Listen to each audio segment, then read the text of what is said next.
Welcome to the Mod, the most open-ended modular platform built on a 144 Sprinter.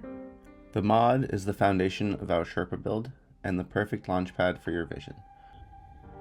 L-track, furring, and a solid floor provide anchor points that give you flexibility when you're not sure quite what you want.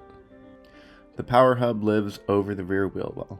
Plug in our proprietary 800 amp hour juice squeeze or get yourself a Goal Zero.